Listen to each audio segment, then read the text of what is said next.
หากว่าเธอผ่านมาได้ยินหากว่าเธอไม่คงรู้ว่าฉันบอกให้เธอคนเดียวอาจมีเพื่อดังสักเกินเพราะฉันยังอยากให้เธอได้ฟังเป็นฝ่ายให้เธอพูดเรื่องมันจะมองหน้าเธอไม่บอกจะที่เธอคุย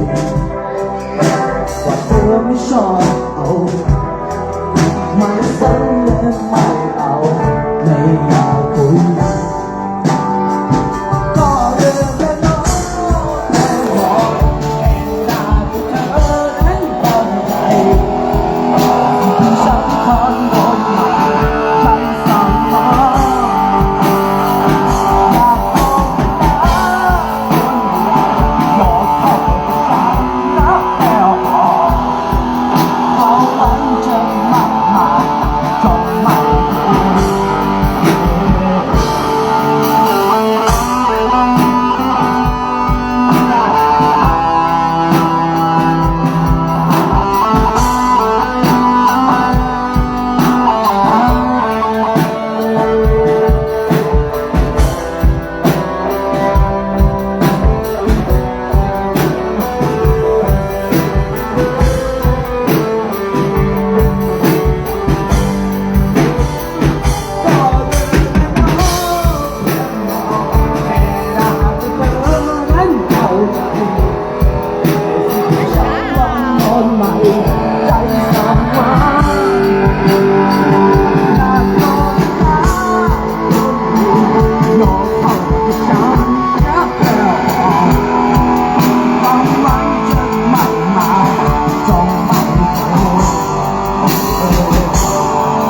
และสุดท้ายที่ใน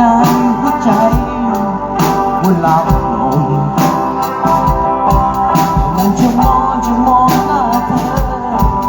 อีกสักทีเวลาที่อาจที่เลิกคุยว่าเธอไม่ชอบเอา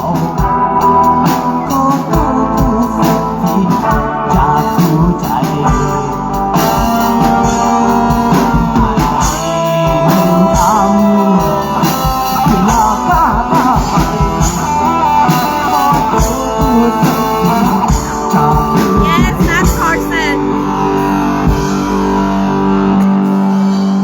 我唱不到。